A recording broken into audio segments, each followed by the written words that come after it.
Microsoft, Nvidia, and other tech giants plan over $40 billion of new AI investment in the UK. Google have announced $5 billion worth of investment, including a new data center. It looks like Microsoft and Nvidia are also putting cash in as well. So Microsoft are putting in $30 billion, 6 times as much as Google, and that's going to be over the next 3 years, and that includes $15.5 billion in additional capital commitments. Good morning, my name is Kyle. This is AI with Kyle. We're going to be covering the latest news from the world of artificial intelligence, and there's a fair amount going on today, especially with Trump visiting the UK. There's been a very large amount of investment that has been announced into the United Kingdom in particular, which I'm going to cover. I'm also going to be talking about OpenAI's new guidelines that they've released about teen safety, freedom and privacy. Guidelines that are going to annoy people from both directions, and we're going to cover what they've announced and why people don't seem very happy. And I'm going to be talking about Fiverr and how they seem to be cutting a lot of their workforce and going back to startup mode and replacing their staff with artificial intelligence. Is it anything to do with the fact that their shares have dropped 40% in the last few months? Maybe, but we will have an investigation and see whether it looks like it's actually AI or just a CEO covering his ass with the excuse of AI. So we have a couple of things that we're going to be going through. I'm also going to be answering questions from the live audience. So if you have a question, drop it in the chat, and in between the news segments, I will come back to them. And all of these videos can be found on YouTube, nicely tidied up, cleaned up for you, so you can find exactly what you need. Interestingly, the YouTube right now is popping off. I just had a video go viral. It's at, I'll put it up for you so we can get a check. It's at 100 and something thousand views. Gosh, 123,000. So the YouTube is kicking off, which is very exciting. Hopefully we will start to see a lot of significant growth there over the next few weeks. Cool. So let's jump straight in, and I want to talk about something called OpenAI Grove. So this was actually announced a few days ago. I only heard about it yesterday, so I wanted to bring it up, and I wanted to do it first because this is time sensitive, and if you want to apply to it, there isn't much time left.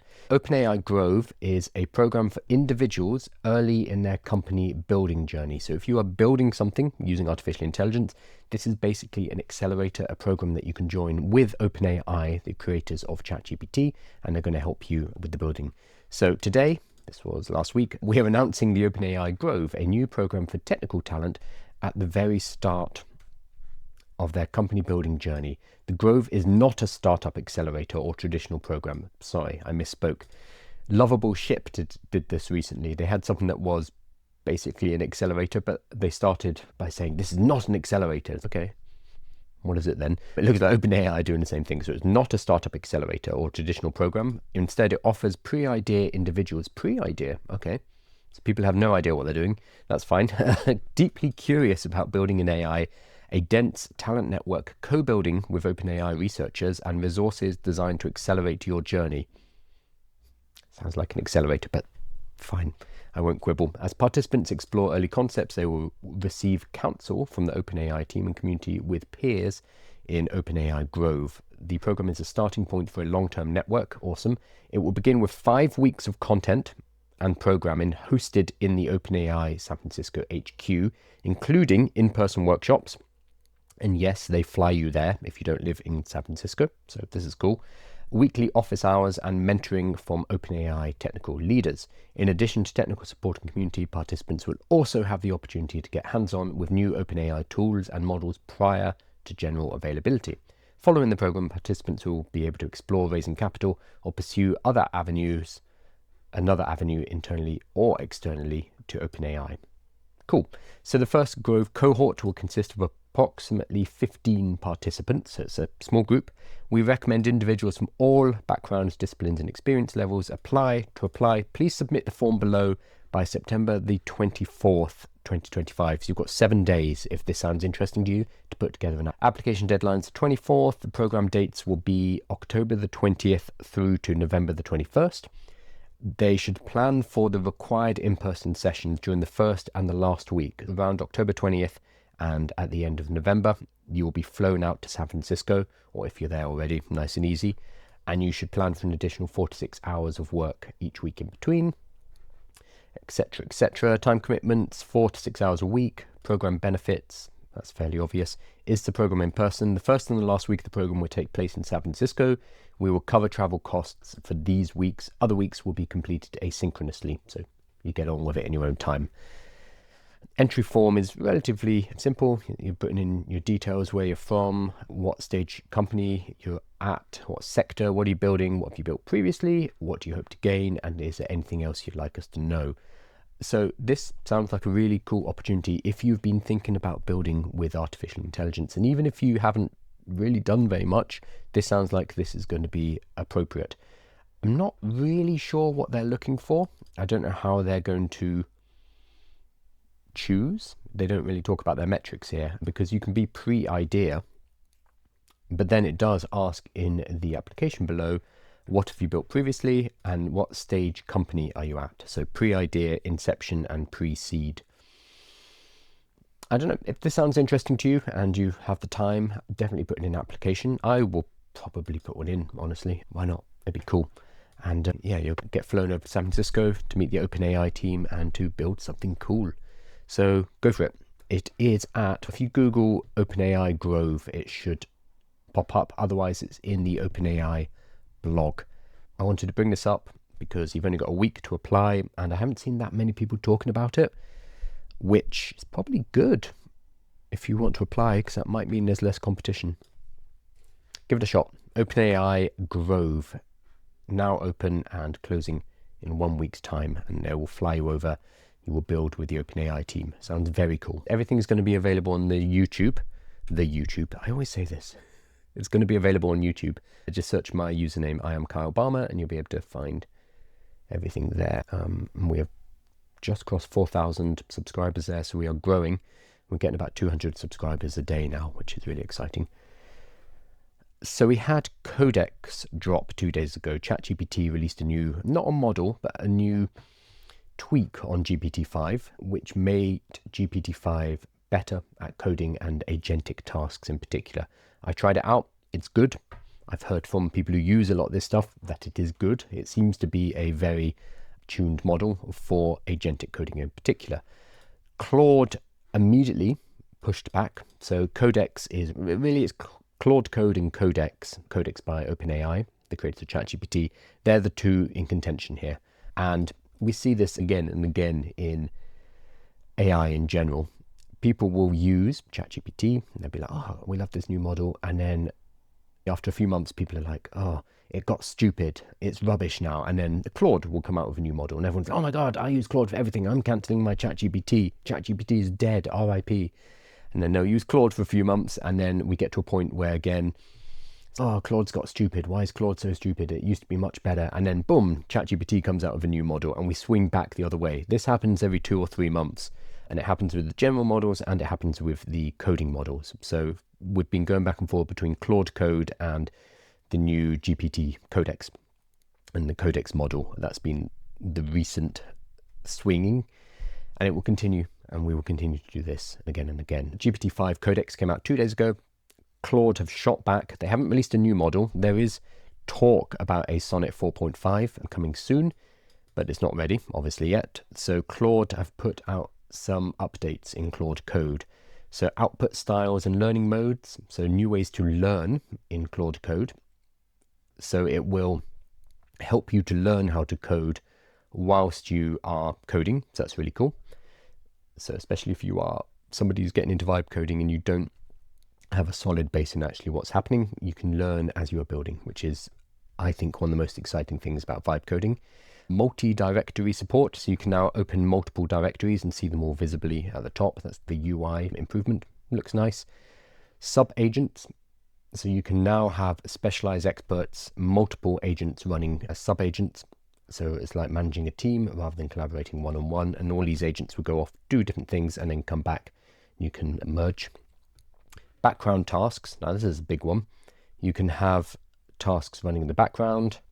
Automated security reviews. I'm surprised they didn't add this before. This is a bit like in Lovable. If you've been watching my live streams over the last couple of weeks, my build in public, there is a security audit that it runs and it always checks if you've got a huge security issue. I assume the Claude Code security review is going to be even more comprehensive than that. which, if that's the case, that's fantastic because we need this. We need it to constantly be checking. Context command, I'm not quite sure what that is. I'd have to look into that. Custom tools and hooks, etc., etc., etc. So they've released a slew of new improvements. These have been over the last, a lot of these are from the last couple of weeks. So these aren't brand new. So these are not improvements they've just added, but they're basically doing a roundup post saying, hey, by the way, over the last month or so, we've added quite a lot of stuff, so you should come back to Claude Code. So this is damage control. This is looking at GPT-5 Codex, the new model from OpenAI, and thinking, ooh, let's get something out to remind people that Claude Code is still very good, which it is. So these two are going to continue to battle. OpenAI, ChatGPT with Codex, and Claude with Claude Code. Sorry, Anthropic with Claude Code. And good. I want them to keep fighting because the more they fight, the better these tools get for us, the users. Recently joined a team where I'm the only non-Indian. Any advice? No, not really. That sounds fine. I would chat to them. If language is an issue, I'm sure they speak English, so I don't think it really matters. What are their specific problems? I'm assuming it's a technical team because a lot of technical teams are Indian and Chinese now because they have very good engineering programs and extremely high levels of technical competency. Where are you from? I'm from London, from the UK. Are you Australian? No, I am from London. Cool. I'm going to hop on over to a lot of news that's been coming in over the last few days. So Trump is currently here in the UK. I think he's visiting the King. I wasn't paying attention. Oh, we have it live on the BBC. Prince William and Kate to greet Trump at Windsor Castle for a state visit. So he's come over. I think it's unusual to make multiple state visits. There's a big deal about it. I don't really follow that. What I have been following is there has been a huge amount of AI investment announced for the UK. So Microsoft, Nvidia, and other tech giants plan over $40 billion of new AI investment in the UK. In yesterday's live, we talked about Google, and Google have announced $5 billion worth of investment, including a new data center. And it looks like Microsoft and Nvidia are also putting cash in as well. So Microsoft are putting in $30 billion, so 6 times as much as Google. And that's going to be over the next 3 years. And that includes $15.5 billion in additional capital commitments. Other building probably going to be data centers and infrastructure. Other tech companies, including Nvidia, Google, and OpenAI, are also ramping up their AI investments in the UK as President Donald Trump embarks on his state visit this week. So there is not an accident in the timing of this. On Wednesday, Trump and British Prime Minister Keir Starmer are expected to sign a new deal to collaborate on AI, quantum computer, and nuclear technologies. So that will be today if that happens, and it sounds like it's moving ahead. So Microsoft said on yesterday, that it plans to invest $30 billion in the UK by 2028 as the company builds out its artificial intelligence infrastructure. The investment includes $15.5 billion in capital expansion and $15.1 billion in its UK operations into the Microsoft branches in the UK. The compute said it will enable it to build the UK's largest supercomputer with more than 23,000 advanced GPUs, graphical processing units, in partnership with Nscale, a British cloud computing firm. Cool. So it looks like Nvidia, Google, OpenAI, and Salesforce are investing a lot, and the combined investment is over $40 billion. But it sounds like $30 billion of that is coming from Microsoft. So it's primarily a Microsoft investment here, and then 10 billion from the others. We know 5 billion of that is coming from Google. The spending commitments come as President Donald Trump embarks on a state visit to Britain. So yes, this is not accidental timing. This is a reminder, a warning. I'm sure there's a number of different diplomatic levers that are being pulled here. Trump arrived in the UK Tuesday evening. People are already being arrested for the protests. I think some people projected images of Trump and Epstein onto the side of Windsor Castle. Huge images, and I think 4 people got arrested for it. Set to be greeted at Windsor Castle on Wednesday, so today, by King Charles and Queen Camilla, and he's meeting Keir Starmer, etc. Yeah, I imagine this is all going to be tied up with the digital tax as well. So a lot of the investment will be pouring in, but they'll want some kind of commitment to reduce their tax burden, because this has been an argument the tech companies have been making and trying to get reductions in those taxes over the last few years in the UK. So I imagine there are going to be strings tied to this, and they're probably using Trump as well to force through some agreements. However, it is exciting to see money being put into the country, and this is what I've been saying for the last few months.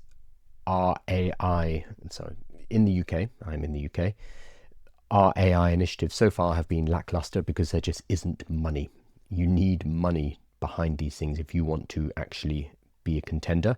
So you can put out as many pronouncements and commitments to becoming an AI first nation, but if you are putting a few £1,000,000 behind it, a couple of $1,000,000, nothing is going to happen, because this now operates in the billions. So the fact that there are $40 billion coming into the UK being invested will at least allow the UK to maybe step up to the table. Of course, it's American companies, it's American money, so it's just a subsidiary of that. But at least it puts us on the map, maybe, in terms of research and in terms of development. It's still very small compared to how much is being invested in China and the USA, though, so we have to remember that. But I'm not going to complain. So Microsoft boss is saying a $30 billion investment should rapidly boost the UK economy. It depends how much of that money gets paid, or how much of that stays in the UK, how much of it is going to make it back in taxes as well, because I think this is going to be used to force concessions on those taxes on digital companies. But I saw some numbers being thrown around. Here we are, digital service tax. So Mr. Nadella, so the head of Microsoft, was speaking exclusively to BBC News as Donald Trump arrived in the UK on a 3-day visit. The UK and US have signed a tech prosperity deal as part of the visit, which aims at strengthening ties on AI, quantum computing and nuclear power. Technology Secretary Liz Kendall told the BBC the deal did not include guarantees over scrapping a tax for big tech or on copyrights for AI companies. Okay, so there's a deal in place, but it does not include concessions on the tax. The digital service tax, which is a 2% levy, raises about $800 million a year, mainly from US tech companies, was previously said to be part of the trade discussions, but it is not part of the new partnership that's being pushed through. She also said no guarantees were made to AI companies on copyright, a major issue for the UK's creative sector, which has expressed concern its work is being used by AI companies without permission. It is. There's no two ways around that. It is being used. Okay, so money is coming in. At the moment, it looks like there are no strings attached in terms of the digital services tax. I wouldn't be that surprised if we hear that digital service tax gets in some way reduced or removed or offset in some way moving forward after this kind of investment, especially if they want more investment. I'm sure it's going to become part of the negotiation. It's already part of the negotiations, but I don't think we're going to be able to hold that, and I think that will be scrapped in the near future. I would not be surprised. Cool. Money's money, so we'll see what happens with it and what the conditions and how this changes moving forward, but it's only happening in real time right now. So I think my microphone was having problems. I think I'm gonna go ahead and block you. Every single comment you've said has been about people's race, so I'm just gonna go ahead and take you out of here. When your first comment is complaining about the Indian people in your team, that's not a good start. Bye. There we go. Oh, thank you, Nick. Yeah, the microphone's in now. I was rescuing a bee. We had a bee in the house and it was close to expiring, so I think it had been locked in the house and all evening. So I was feeding it jam and then putting it back outside on the bug hotel. So I was a little bit late, and I obviously haven't done all my tech setup because I was saving a bee. Hopefully the bee's fine though, so that's all that matters. Good morning, Helen. You're watching from YouTube. That's awesome that people are starting to watch from YouTube. So the main platform has always been TikTok, but YouTube has finally started to move, and we are gaining, I think, about 200 subscribers a day, which is awesome. It used to be 1 or 2, and suddenly, as of last weekend, it it rocketed, which I've always been told about YouTube, that you just have to keep going and going and going. And eventually YouTube's like, okay, we deign to allow your content to be showed. But it's taken months and months of doing work. This is actually the 52nd live broadcast doing the news. So that is 10 weeks worth before, 10 weeks of these lives, having an editor chop it up, doing all that processing. So we're publishing maybe 10 videos a day to YouTube, and it's taken several months of doing that without any return, without any kind of movement. And then suddenly it goes 0, and then shoots up, which we were told was going to happen. But it's still very scary when you're going through the process and not knowing whether or not that's true and whether or not you're wasting your time. So thankfully we're getting there. Found you on TikTok, but you do recommend watching on YouTube for a better setup. Yes. So it looks a lot nicer on YouTube. Plus you can see my screen, which you can't see on TikTok. But obviously my TikTok following is larger, because I think it's 150,000 on TikTok, and it's only 4,000 on YouTube, so a little smaller. Right, I'm going to head over to OpenAI. Can't really avoid them, can we? I'm going to talk about their teen safety, freedom and privacy. I'm not sure what they call it. Is it a report, or it's a blog article primarily? So they have announced, this was yesterday. Yeah, yesterday afternoon. They've had a look at their privacy policies. They've had a look at how they're dealing with dangerous conversations and how they want to protect younger people and teenagers. And they've put out a statement, and they're starting to make some changes within ChatGPT in particular. And Sam Altman literally says, I don't expect that everyone will agree with these trade-offs, but given the conflict, it is important to explain our decision making. So I'm going to quickly run through the text. I highly recommend you look at it yourself. It's on the OpenAI blog, probably the top story, and otherwise just Google Team Safety, Freedom and Privacy by Sam Altman. So he's written it himself, or with his team, but he's come ahead, and as the head, he's saying, this is what we're doing moving forward. So this is, I don't think he mentions it, but it will be in reaction to the suicides, and especially of the teenager about a month or two ago. And the criticism that they probably rightfully came under for not protecting certain people. So this is obviously a very loaded issue, and it's something that Sam Altman goes ahead and he addresses. He says, look, we have a tension here. We have a tension between privacy and protection. And how on earth do we navigate through that? And he 100% acknowledges that this is a big issue, and it's not something that's easy to fix and not something that's easy to resolve. So what they've done, they've said we have a couple of principles. Our first principle is, where are they? Oh, privacy. So the first principle is privacy. The second principle is freedom. And the third principle, this is the new one, is about protecting teenagers. It doesn't say children, interestingly. He says teens specifically. Children are using this stuff, but they're not going to admit that, because that's going to open up a whole can of worms. So he's saying teens. So they used to have two principles, which were freedom and privacy. They now have a third principle, which is protecting teens. We prioritize safety ahead of privacy and freedom for teens. This is a new and powerful technology, and we believe minors need significant protection.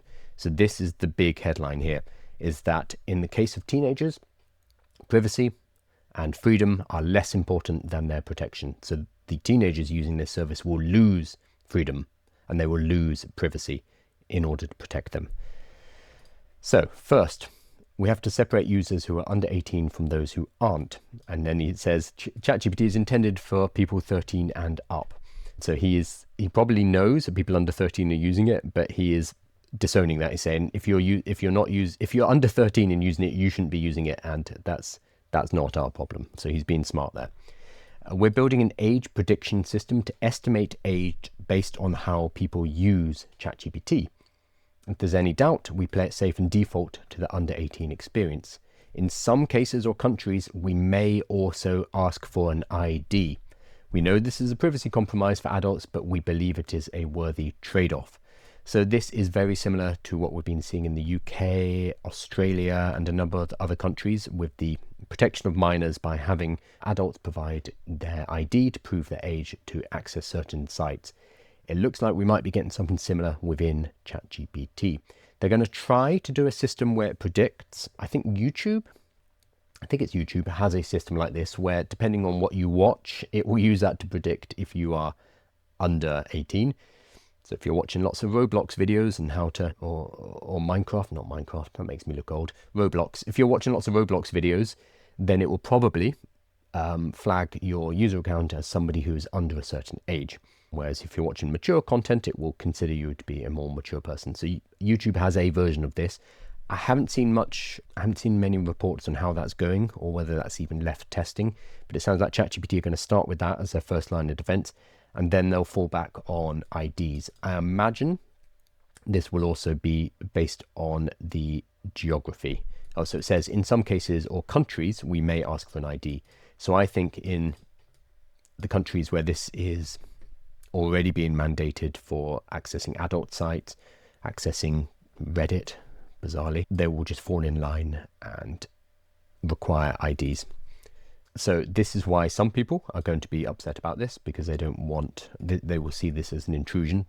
This is adults who will see this as an intrusion into their privacy.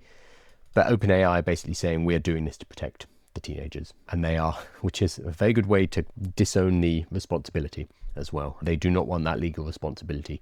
They do not want that blood on their hands. I can see why they're doing this. I can also see why lots of people will not like it. But so can Sam Altman. He's saying up front, some of you aren't going to like this, but we need to go through all of this. So we realize that these principles are in conflict and not everyone will agree with how we're resolving that conflict. These are difficult decisions, but after talking with experts, this is what we think is best and want to be transparent in our intentions. I applaud that. They know it's a complicated subject. They know it's not an easy one to fix, and they're saying, hey, we're doing our best here. We're doing what we can. You're not all going to like it. Sorry, there is no solution which everybody is going to be absolutely 100% okay with. So we're just having to make this decision. So what I did find interesting was the reaction. As you can imagine, some people are a bit upset about it. I thought this was an interesting one by a guy called Andrew. He says, Sam Altman, no one gave you the authority to decide what is safe, appropriate, and freeing for our teen-aged children. We, the parents, have the authority. And though we think your AI experiments are interesting and may have limited usefulness, we will not allow you to decide what's best for our teens. Okay, so this dude seems to decide he is going to be the spokesperson for all the parents, but that's another matter. But I think this about no one gave you the authority to, we did by using ChatGPT. There are 700 million users of ChatGPT. That is 10% of the world's population. And it's us as consumers, us as human beings who have decided to use ChatGPT. We didn't have to. We don't have to. We did give him the authority to make these decisions, whether you like it or not. So I understand what he's saying is that we shouldn't be putting all this power into the hands of kind of these billionaires, these tech billionaires, but we have. And now at least Sam Altman is acknowledging that there's a problem. He's acknowledging that it's not an easy one to fix, and that he's putting forward a solution and saying, hey, you're not all going to like this, but this is what we've decided. And again, if you're not happy with that, don't use ChatGPT. Simple. It's a product. You don't have to use it if you don't want to use it. So I disagree with Andrew here. And I think that Sam Altman is in a difficult position. And I think he's put forward probably the best response he can. And I'm sure they've thought about this long and hard over the last few weeks. So I applaud it. But I'm sure there are going to be people who are furious about their liberties being taken away. I'm going to hop over to my TikTok chat, which now hopefully doesn't have a racist in it. Oh, Nat. Hey, Nat. Great face consistency. What model? It must be confusing when I get a haircut. Privacy, security, convenience, paradigm. That's always been an issue. Yep, 100%. What do you think of the news of there being a huge investment in the UK AI? Simon says. I just covered this just before. I'm talking about OpenAI. I think it's good. I think that I think that it at least gives the UK a seat at the table. Of course, it's all US money. Of course, it's going to have strings attached. And I'm sure that digital services tax is going to be pushed on, if not repealed or made defunct in some way over the next couple of years. But I think that the UK was otherwise not in contention at all. We still probably are not. It's still America and China, and that's kind of it.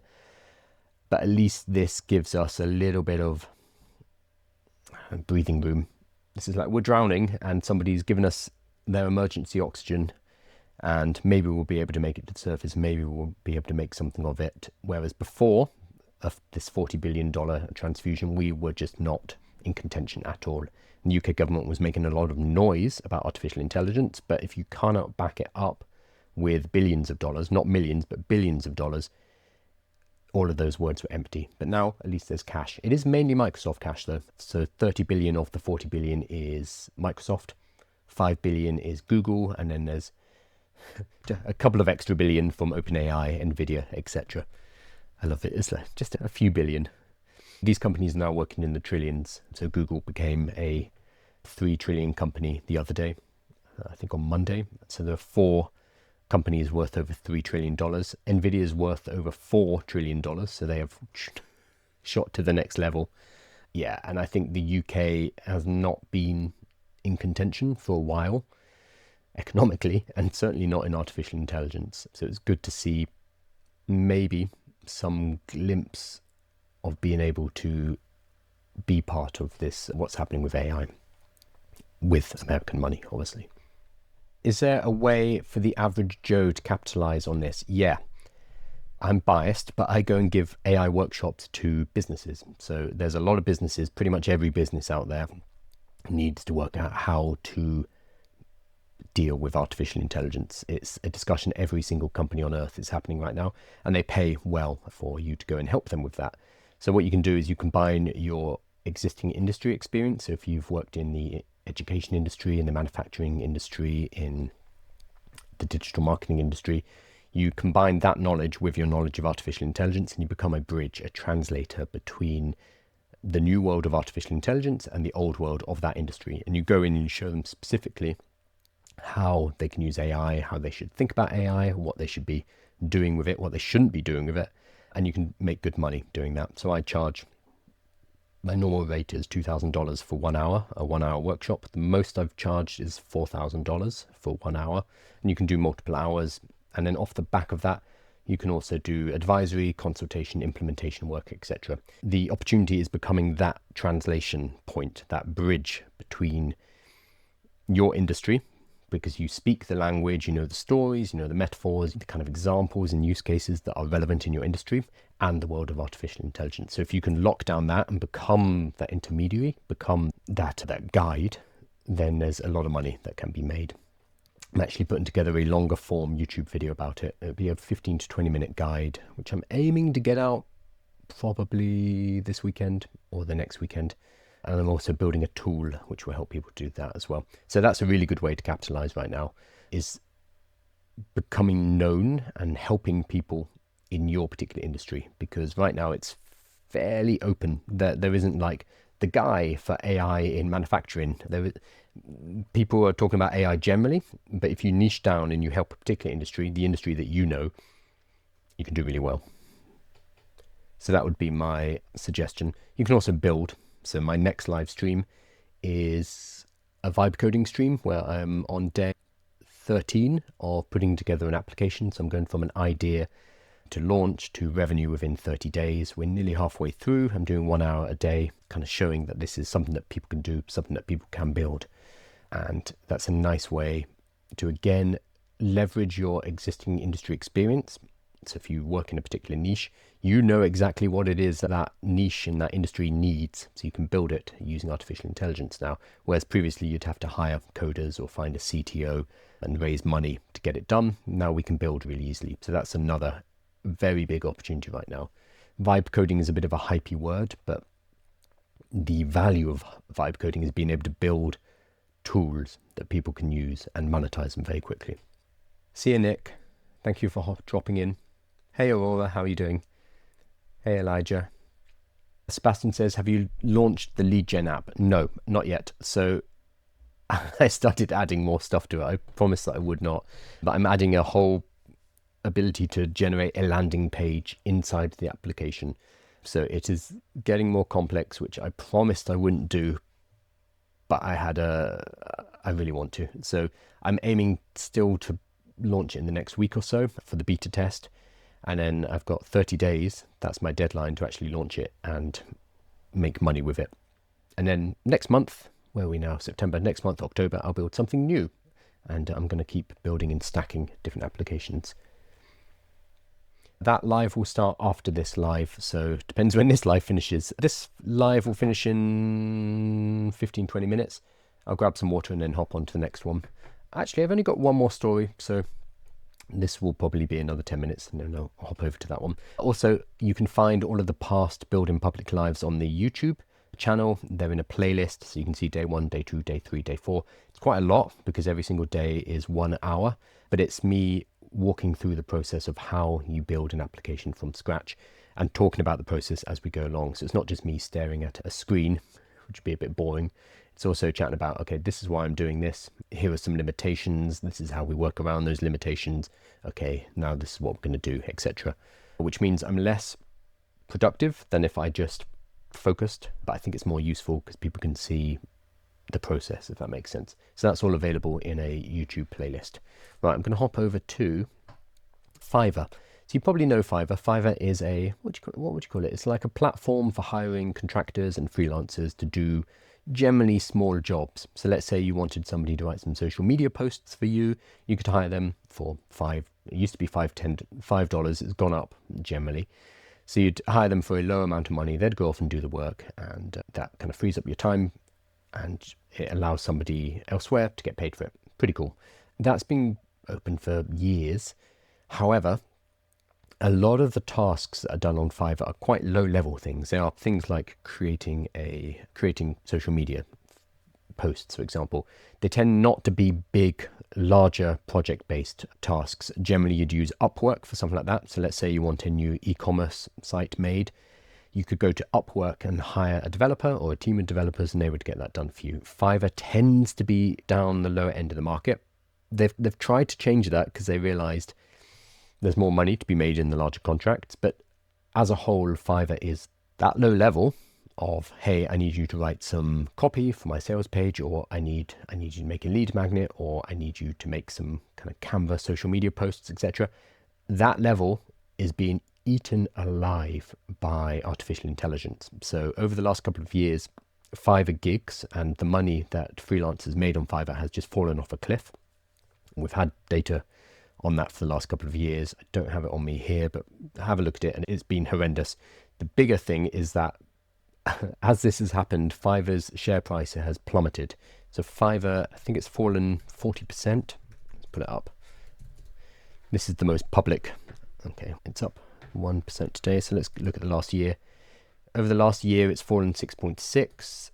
Over the last 5 years, it's fallen 81%. So here we go. So the high was in 2021. It was $323 a share.